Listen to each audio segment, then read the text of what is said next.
বাদল একজন চাষি। তার যেটুকু জমি আছে তা চাষ করে কোনো রকমে সংসারটা চলে যায়, কিন্তু এবছর প্রচন্ড বৃষ্টিপাত হওয়ায় তার চাষের ফসল সব ডুবে নষ্ট হয়ে যায়। কদিন ধরে মুষলধারে যেমন বৃষ্টি নেমেছে, তেমনি বজ্রপাত শুরু হয়েছে।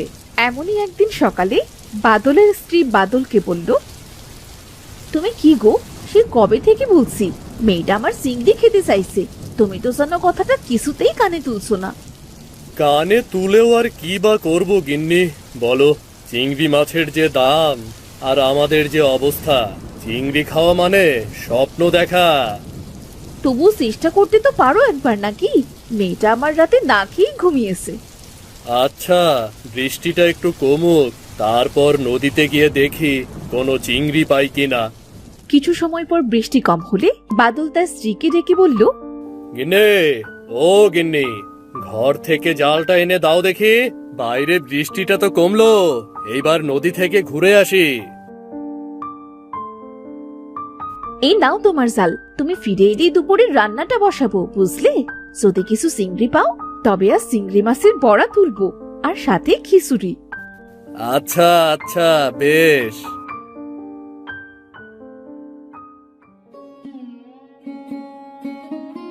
জালটা বেশি ভালো না।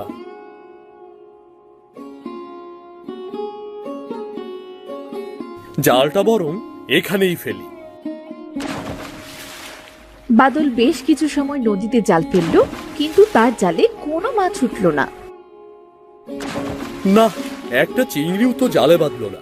বাড়িতে গিয়ে মেয়েটাকে এবার কি বলবো? এই শেষ আরেকবার জালটা ফেলে দেখি তো।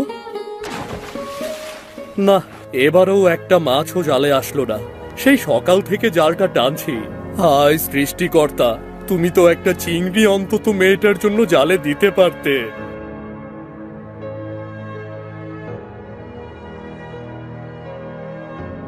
বাদল নিরাশ হয়ে বাড়ি ফিরে এলো।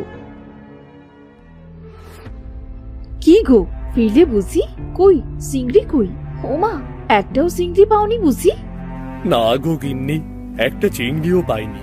তুমি চিন্তা করো না, কাল আমি আবার নদীতে গিয়ে আমার মেয়েটার জন্য চিংড়ি ধরে আনবো। না বাবা, আমার আর চিংড়ি মাছ লাগবে না।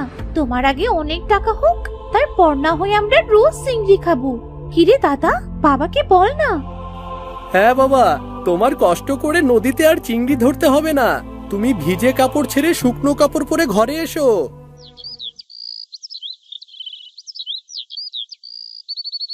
পরদিন মায়া তার ভাই রাজুকে গিয়ে বলল, কিরে দাদা, বই পড়ছিস বুঝি? হ্যাঁ রে বোন, আয় বস এখানে।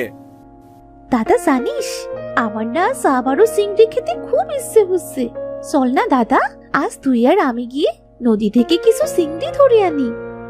না না বোন, এখন তো নদীতে ভরা পানি, কোনো চিংড়ি পাওয়া যাবে না। শুনেছি বটতলার নিচে যে ফেলানো গর্তটা আছে না, তাতে নাকি অনেক চিংড়ি আছে। চল আজ একবার গিয়ে দেখে আসি।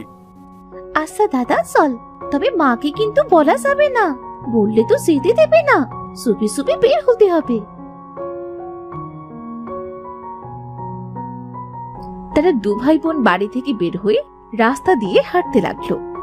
এই দাদা, যদি অনেকগুলো চিংড়ি মাছ পাই তবে চিংড়ির বড়া, চিংড়ির শুটকি, চিংড়ির মালাইকারি আর চিংড়ি ভাজা দিয়ে এই মেঘলা দিনে মাকে বলবো খিচুড়ি রান্না করতে। আচ্ছা বেশ, আগে চিংড়িগুলো পেয়ে তো নেই, তারপরে না হয় ওই পদের কথা ভাববো, বুঝলি? ওই দেখ দাদা, সেই জায়গায় চলে এসেছি আমরা। এবার জালটা জলদি করে ফেল, দেখি কতগুলো চিংড়ি ওঠে। রাজু গর্তটিতে জাল ফেলে টানতে লাগলো। এদিকে আকাশ মেঘলা হয়ে চারপাশে ঝড় বইতে শুরু করলো। এই দাদা, তাড়াতাড়ি জাল টান, দেখ ঝড় বইছে, এখনই বৃষ্টি শুরু হবে। আরে, জালটা তো আসছে না, মনে হচ্ছে কোনো কিছুতে আটকে পড়েছে। এবার কি হবে দাদা? দেখ বৃষ্টি নামা শুরু করলো যে। এই তো জালটা ছাড়ানো গেছে, তাড়াতাড়ি চল বোন, ওই বট গাছের নিচে গিয়ে দাঁড়াই।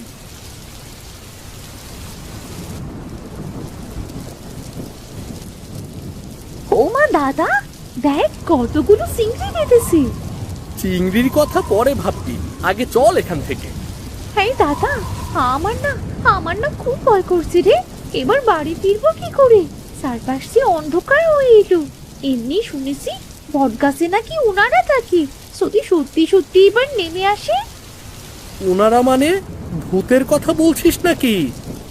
হ্যাঁ দাদা, ওদের নাম নিস না। শুনেছি নাম নিলে নাকি ওনারা সামনাসামনি চলে আসে। আরে ধুর পাগলি, কে বলেছে তোকে এসব কথা? আমাদের কিচ্ছু হবে না। এই তোরা কারা রে? এই ঝড় বৃষ্টির মধ্যে গাছতলায় কি করিস? তোদের কি মৃত্যুর ভয় নেই নাকি রে? দেখ দাদা, ভূত! এবার কি হবে দাদা? আমরা একটা দৌড় দিই। না না, ভূত তো আমাদের থেকেও বেশি দৌড়তে পারে। এবার আমাদের ঘাড় মটকাবে। এই তুই থাম তো, এত ভয় পেতে নেই। কে তুমি? সামনে এসো। আসলে আমরা মাছ ধরতে এসে বৃষ্টিতে আটকে পড়েছি। ও বুঝলাম। তবে তোরা কি আমায় একটু সাহায্য করতে পারবি? তুমি আগে সামনে এসো তো, তারপরেই না হয় সাহায্যের কথা ভাববো। তোরা আমায় চিনবি না। ওই দূরে দেখছিস না, ওটাই আমার বাড়ি। আসলে এই ঝড় বৃষ্টিতে আমার ঘরটা ভেঙে পড়েছে। একটা মানুষ খুঁজছি ঘরটা ঠিক করাবার জন্যে, কিন্তু কাউকেই সে খুঁজে পাচ্ছি না। ওমা, ঠাকুমা তুমি? আমি তো খুব ভয় পেয়ে গিয়েছিলাম। তা এত ভয় পাওয়ার কি আছে? তোরা কি একটু যাবি আমার বাড়িতে? যদি একটু সাহায্য করতি তবে সে খুব উপকার হতো। আচ্ছা চলো ঠাকুমা, তোমার ঘরটা ঠিক করে তবেই বাড়ি ফিরবো। আচ্ছা ঠিক আছে, তাহলে আয় আমার পিছু পিছু। দাদা, এই বুড়িটাকে আমার সুবিধের মনে হচ্ছে না। যদি ডেকে নিয়ে আমাদের সব মাছ খেয়ে খাড় মটকে দেয় তখন কি হবে রে? আরে না, কিচ্ছু হবে না, চুপচাপ হেঁটে চল। তাছাড়া বৃষ্টিতে এভাবে ভেজার চেয়ে বুড়ির সাথে যাওয়াই ঠিক, বুঝেছিস? এই দেখ, এইটাই আমার বাড়ি। ওই চাল ফুটো হয়ে ঘরের ভেতর পানি পড়ে। শান্তিতে একটু ঘরেও থাকতে পারি না। চালের উপরে উঠে চালটা একটু ঠিক করে দিবি? হ্যাঁ ঠাকুমা, দাঁড়াও, আমি এক্ষুনি তোমার ঘরের চাল ঠিক করে দিচ্ছি। ঠাকুমা, এবার দেখো তো তোমার ঘরে জল পড়ে কিনা। একদম ঠিক আছে, আর কোনো পানি পড়ছে না। এবার নেমে আয় রে, খুব বড় উপকার করলি বাসা। আয় ঘরে আয়। দাদা, বৃষ্টি তো এখনো থামছে না। বাইরে খুব বৃষ্টি আর বজ্রপাতও হচ্ছে। এবার কি করে বাড়ি ফিরবো? এই ঝড় বৃষ্টির ভেতরে বাড়ি যাবে কিভাবে? বৃষ্টি থামলে তবেই বাড়ি ফিরিস। তোদের দুজনার মতো আমারও নাতি নাতনি আছে। ওরা তো আমার কাছে থাকে না, অনেক দূরে থাকে। তবে ওরা মাঝে মাঝে বেড়াতে আসে। ও বুঝলাম এবার। আচ্ছা ঠাকুমা, তুমি কি বাড়িতে একাই থাকো নাকি? একা নয় তো, আমার সাথে কে থাকবে শুনি? আপন বলতে যে আমার কেউ নেই। তোমার একা থাকতে ভয় করে না? ভয়? ভয় আবার কিসে? আমার ওসব ভয় টয় করে না। সারা দিন ধরে তোদের সাথে জমিয়ে গল্প করবো ক্ষণ।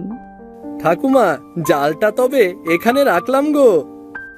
যা রেখে যা, আর আমিও আমার হাতের কাজটা সেরে নিই।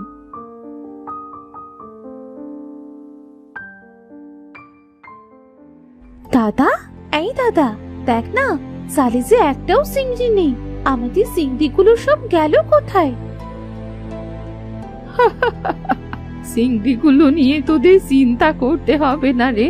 আমি সব চিংড়ি ভেজে রেখেছি, সাথে তোদের জন্য খিচুড়িও রান্না করেছি রে। খিচুড়ি আর চিংড়ি ভাজা? ইস, আমার তো জিভে এখনই জল চলে এসেছে। এত কিছু তুমি কখন করলে গো ঠাকুমা? তা তো করেছি তোরা যখন গোসলে গেলি। খুব ভালো করেছো। এমনিতেই এত বেলা অবধি চিংড়িগুলো থাকলে নষ্ট হয়ে যেত। হ্যাঁ, এই জন্যেই তো চিংড়িগুলো ভেজে রাখলাম। চল, এইবার খাবি চল। কতগুলো চিংড়ি ভাজা! আমাকে কিন্তু পেট ভরে চিংড়ি খেতে দিতে হবে। বেশ বেশ, তোর যা লাগে তুই তাই খা। ঠাকুমা, তোমার হাতের রান্নার কি স্বাদ গো, যেন অমৃত খাচ্ছি। খুব স্বাদ হয়েছে খাবার। দাদা, বাইরে তো ঝড় বৃষ্টি কমলো না, এবার বাড়ি ফিরবো কি করে? প্রায় যে সন্ধে হয়ে এলো। আজ আর তোদের বাড়ি যেতে হবে না, তোরা বরং কাল সকালে বাড়ি চলে যাস।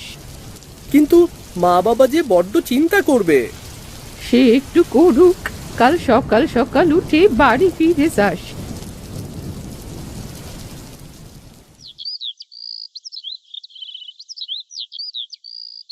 পরদিন সকালে মায়া ও রাজু ঘুম থেকে উঠে বাইরে বেরিয়ে এলো। তোদের ঘুম ভাঙলো বুঝি? হ্যাঁ ঠাকুমা, আজ আমরা আসি গো, অন্যদিন আবার দেখা হবে। জানি না বাড়িতে মা বাবা কি করছে। অন্যদিন আবার কোথায় পাবি আমায়? আমি কি আর এক জায়গায় থাকি? এইটা তো তোমারই বাড়ি বুড়িমা, তুমি তো এখানেই থাকো।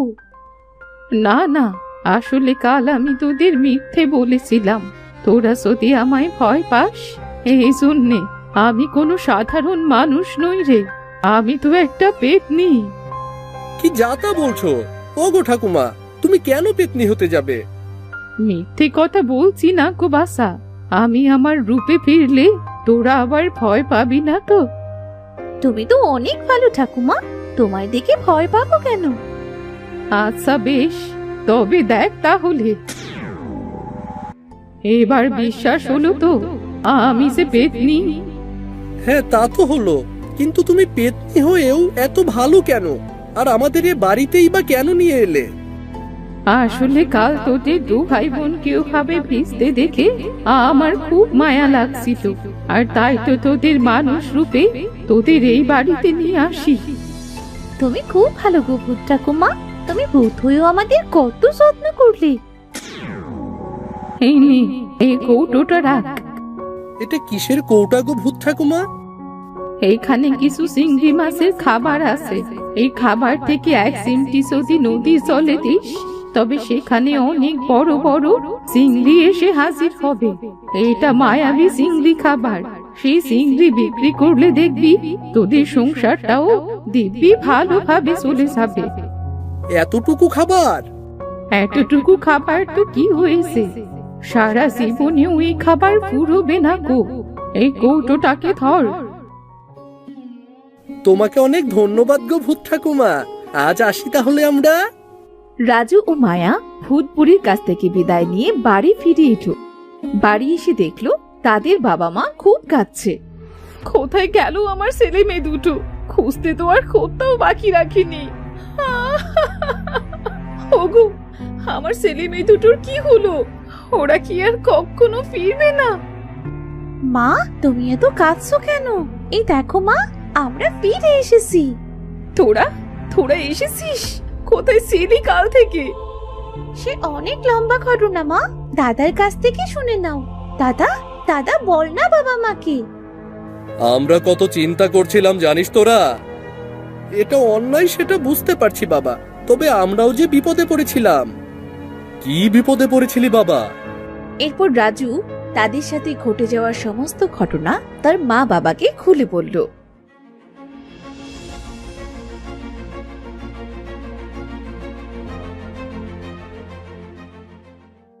ইস, যদি তোদের কিছু হয়েছে তো তাহলে কি করতাম আমরা? কিছু হয়নি তো মা। বাবা, চলো না বাবা, নদীতে এই খাবারগুলো দিয়ে দেখি কতগুলো চিংড়ি আসে। হ্যাঁ চল, যদি দুটো চিংড়ি পাওয়া যায় তবে বিক্রি করে কিছু প্রয়োজনীয় জিনিস কিনতে পারবো। চল না। আমাকেও তোমাদের সাথে নিয়ে চলো, অমন দৃশ্য দেখার সে তর সহ্য হচ্ছে না। তারা সবাই মিলে নদীর ধারে গেল। রাজু সেই কৌটো থেকে এক চিমটি খাবার নদীর জলে দিতেই সেখানে চিংড়ি মাছে কিলবিল করতে লাগলো। হ্যাঁ তো চিংড়ি, মা গো মা, এ যেন মনে হচ্ছে নদীর সব চিংড়ি এখানে এসে হাজির হয়েছে। এরপর বাদল ও রাজু একে একে সব চিংড়ি ধরে বাড়ি নিয়ে এলো। বাবা গো বাবা, এত বড় চিংড়ি, এত বড় চিংড়ি তো আমি কখনো দেখিনি। মা শোনো, আজ কিন্তু এই চিংড়ি ভর্তা, চিংড়ি ভাজি, চিংড়ির মালাইকারি করবে। আমি এখন থেকে রোজ চিংড়ি খাবো মা। খাদুক একটা। আচ্ছা শোন, আজকের চিংড়ি সব তোর, তুই যত খেতে পারিস। তুই খেয়ে থাকলে তবেই হাটে নিয়ে যাব, বুঝলি? কি মজা, কি মজা! মায়া খাবে সবগুলো চিংড়ি ভাজা।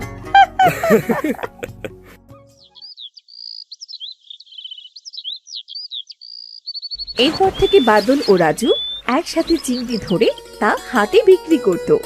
দেখতে দেখতে তাদের সমস্ত অভাব দূর হয়ে গেল এবং তারা সবাই সুখে শান্তিতে বসবাস করতে লাগলো।